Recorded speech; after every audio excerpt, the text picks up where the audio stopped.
अस्सलाम वालेकुम एवरीवन, मेरा नाम किरण है और आप मुझे देख रहे हैं लाहौर बुक क्लब के यूट्यूब चैनल पे, जो कि मेरी और अदनान मोइस की एक छोटी सी एफ़र्ट है आप लोगों को किताबों के और नज़दीक करने की।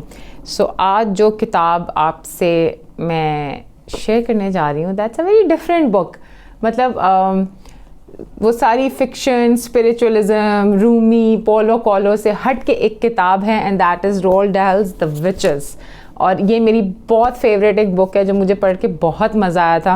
मतलब पीस 445 रीडिंग्स पे अवेलेबल है ये। सबसे पहले आपको प्राइस बता दूँ कि मुझे नज़र आ गई आज इसकी प्राइस यहाँ पे लगी हुई। So this book I got and I was like let's see के इसमें क्या है, because the name was very attractive, the witches. So मुझे लगा कि मज़े की बुक होगी, और ये वाकई बहुत मज़े की बुक है।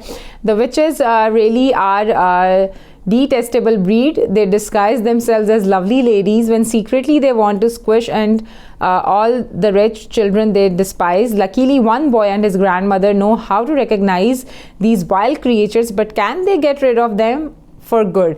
अच्छा, इसमें एक बड़ी मज़े की इंटरेस्टिंग स्टोरी है about a boy and his grand mother, क्योंकि वो विचेस को पहचान लेते होते हैं। और जो मतलब इज़ अ चिल्ड्रन बुक। आप इसमें बहुत प्यारी सी उन्होंने इलस्ट्रेशंस भी की हुई हैं हर चीज़ की, विचेस बना के दिखाई हुई हैं, उनकी गैदरिंग दिखाई हुई है। And then there is this the grand high witch एक आती है उसमें, जो सबसे बड़ी विच होती है। सो यहाँ पे introducing boy, his grand mother, उनका एक ये mister stringer, and Bruno, the High Grand Witch, and Mr. and Mrs. Jenkins. So this is a story about a boy जो कि अपनी दादी से पूछता है कि उनको कैसे पता होता है कि जो ये अभी एक इंसान हमारे सामने से गुजर के गया है वो इंसान नहीं है बल्कि वो एक विच है। So it's a very interesting and very मज़े की स्टोरी रिलेटेड टू विचेस और उनकी पुरानी मतलब इट्स अबाउट पुराने दौर के वो वहाँ पे कैसे रहते थे। अबाउट द ऑथर, इसके एंड पे एक बहुत मज़े की एक उन्होंने ना स्केचिंग की हुई है इस तरह से करके, about the author, a life in Roald Dahl's, a day in the life of the author. Dal had a very strict daily routine. He would eat breakfast in bed and open his post. At 10:30 a.m., he would walk through the garden to his writing hut and work until 12 p.m. When he went back to the house for lunch, typically a gin and tonic followed by Norwegian prawns with mayonnaise and lettuce. At the end of every meal, Roald and his family had a chocolate bar chosen from a red plastic box.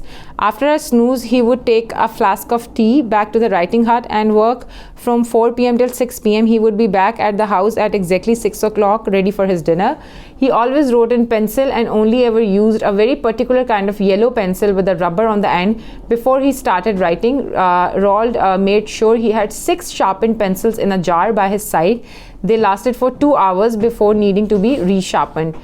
Roald was very particular about the kind of paper he used as well. He wrote all of his books on American yellow legal pads, which were sent to him from New York. He wrote and rewrote until he was sure that every word was just right. A lot of yellow papers was thrown away. Once a month, when his large waste paper basket was full to overflowing, he made a bonfire just outside his writing hut, where one of the white walls was soon streaked with black soot. Once Roald had finished writing a book, he gave the pile of yellow scribbled paper to Wendy, his secretary, and she turned it into a neat printed manuscript to send to his publisher. Wow. I think probably kindness is my number one attribute in human being. I'll put it before any of the things like courage or bravery or generosity or anything else. If you are kind, that's it. This is about the मतलब author के कुछ quotes हैं जो लिखे हुए हैं different जगहों पे. I am totally convinced that most grown ups have completely forgotten what it's like to be a child between the ages of 5 and 10. I can remember exactly what it was like. I am certain I can. When I first thought about writing the book Charlie and the Chocolate Factory, I never originally meant to have children in it at all. If I had my way, I would remove January from the calendar altogether and have an extra July instead. You can write about anything for children as long as you've got humor. अच्छा children, ये this is the book for also for the children, क्या अगर आपके छोटे बच्चे हैं और आप चाहते हैं कि वो कुछ इंटरेस्टिंग पढ़ें तो आप उनको ये बुक दे सकते हैं. बच्चों के लिए लिखना सबसे ज़्यादा मुश्किल होता है. आपको उनकी एज लेवल पे जाके लिखना पड़ता है, जिसमें आपको उनको सिखाना भी है, उनको कुछ मज़े की चीज़ भी देनी है, उसमें ह्यूमर भी होना चाहिए, उसमें कुछ एजुकेशनल चीज़ भी होनी चाहिए, उसमें फ़न भी होना चाहिए, उसमें उनकी लर्निंग भी होना चाहिए. Writing for children, it's a very very difficult thing. I was reading on the website of Musharraf Ali Farooqi, and it was amazing how he said के how he take things up, मतलब वो किस तरह से लिखते हैं. And it was very interesting for me to read, but I will not like tell you everything. You should guys go check out his website as well. And writing for the people, masses के लिए आप लिख रहे हैं, आपने novel लिख दिया for example, उसको कोई ना कोई पढ़ ही लेगा. लेकिन अगर आप एक टारगेट ख़ास ऑडियंस के लिए लिख रहे हैं, जैसे ये किताब बच्चों के लिए लिखी गई है, तो उसमें आपको बहुत पर्टिकुलर होके वर्ड सिलेक्शन करनी पड़ती है. इतनी मुश्किल भी ना हो कि बच्चे समझ ना पाएँ, बट इतनी बेसिक भी नहीं हो कि वो कहें कि okay it's a routine thing. थोड़ी सी क्यूरियोसिटी उनमें पैदा करने के लिए, उनको उनकी वोकैबुलरी अच्छी करने के लिए, उनको नए वर्ड्स बताने के लिए, उनको the culture around the world बताने के लिए कैसा है कैसा नहीं है एट्सेट्रा एट्सेट्रा, आपको बहुत मेहनत करनी पड़ती है. I guess so. मतलब बच्चों के लिए लिखना it's not an easy thing. आपकी रिसर्च बहुत अच्छी होनी चाहिए. आपने फिर जैसे द राइटर हैज़ सेड कि as long as you have got humour you can write for children. मुझे याद है कि PTV पे एक सुबह एक शो लगता होता था, मतलब हम लोग अपने स्कूल जाने से पहले देखते थे. 7 बजे वो लगता था और वो मतलब 7:45 7:30 बजे तक ख़त्म हो जाता था, जिसमें 2 बहन भाई होते थे और वो बोलते कुछ नहीं थे. इट वॉज देयर एक्शन जो सब कुछ मतलब समझ आती थी कि वो क्या कहना चाह रहे हैं, एक दूसरे से लड़ रहे हैं, एक दूसरे से बात कर रहे हैं, कुछ भी ऐसी चीज़. तो उसको भी क्रिएटिविटी बहुत ज़्यादा चाहिए होती है आपको बच्चों के लिए लिखने के लिए. मतलब वो कुछ डायलॉग नहीं बोलते थे, बट वो इस तरह से एक्ट कर रहे होते थे कि आपको सब समझ आ जाता था. और वो बच्चे हम लोग सुबह शौक से बड़ा देख कर जाते थे. फिर उसके बाद जब केबल आई तो उसमें भी हम लोगों ने बच्चों के लिए उन्होंने एक स्पेशल शोज़ शाम को 7-7:30 बजे के टाइम पे रखने. जैसे there was a show called Shakalaka Boom Boom, उसमें वो बच्चा पेंसिल से ड्रॉ करता होता है और वो सारी चीज़ें बन जाती हैं. देन देयर वाज करिश्मा का Karishma, then there was a robot के जी लड़की है, रोबोट है और वो सारे घर को संभालती है. Then there was some horror shows as well for children. अच्छा, अब हॉरर शोज़ और इस तरह की चीज़ें जो क्रिएटिविटी क्रिएट करती हैं बच्चों के जहन में, वो कुछ हद तक अच्छी भी हैं. It depends on the kid as well कि वो किस तरह की चीज़ें देखने के लिए वो प्रेफर करता है. एक दफ़ा अपने बच्चों को आप किताबों में ज़रूर लगा के देखें. आई हैव सीन वुमेन जिन्होंने अभी तक स्टिल अपने बच्चों को मोबाइल नहीं दिया हुआ बल्कि बुक्स दी हुई हैं, और बचपन से, क्योंकि उन्होंने अपने पेरेंट्स को बुक्स पढ़ते हुए देखा है. तो वो मतलब I am not talking about the old generation, I am talking about the new generation. Even some of my friends, उन्होंने अपने बच्चों को बिल्कुल मोबाइल पे नहीं लगाया हुआ, और वो मतलब अम्मी जो हैं उनकी वो भी किताब पढ़ रही होती हैं, उनके अब्बा भी किताबें पढ़ रहे होते हैं.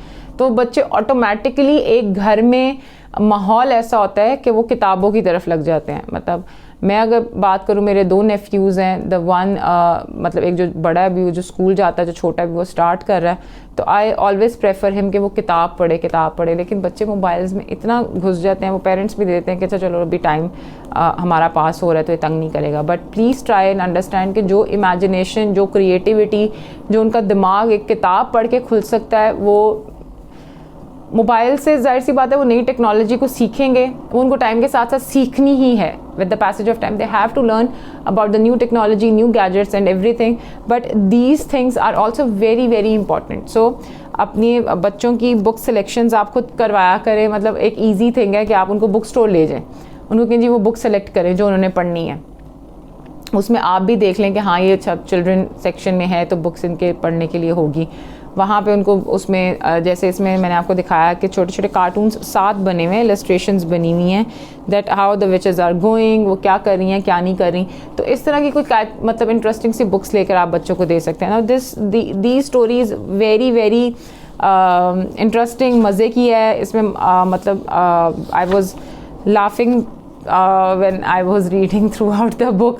और बहुत मज़े की स्टोरी है। वो बच्चा विचेस को देखता है, अपनी दादी से सीखता है कि वो उनको कैसे पता है कि ये विच है नहीं है, और फिर विचेस की एक लेगेसी चलती हुई आ रही है।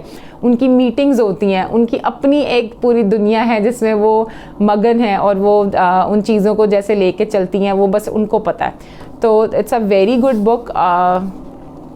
ये बिल्कुल एक मेरी जॉनरा से हट के बुक है।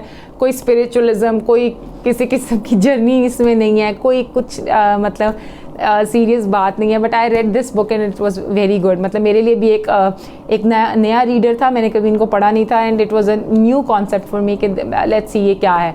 तो ये बुक मेरा ख्याल है काफ़ी, मैंने इसको भी बहुत अरसा पहले पढ़ा था। अभी आजकल मैं कुछ नई किताबें मतलब 3-4 मैंने इकट्ठी शुरू की हुई हैं। So this is also an art कि आप 3-4 किताबें इकट्ठी शुरू कर लें और आपको पता हो कौन सी किताब कहाँ पे जो है वो उसका क्या चीज़ है। सो वो मैं अब आगे आने वाले रिव्यूज़ उन्हीं के करूँगी। But this is also a very good book. अगर आप अपने बच्चों को देना चाहते हैं, आप खुद पढ़ना चाहते हैं, मज़े की इंटरेस्टिंग रीड है, very light, very easy to read, तो आप ये किताब ज़रूर पढ़ें। और अगर आपने ऑलरेडी पढ़ी हुई है तो मुझे प्लीज़ बताएं कि आपको क्या लगता है कि यहाँ पे हमारे इर्द गिर्द जो है वो किस किस्म की विचेस होती हैं, and if you can identify a witch or not. So next review के साथ आपके पास ज़रूर हाजिर होंगे। तब तक अपना ख्याल रखें। अल्लाह हाफ़िज़।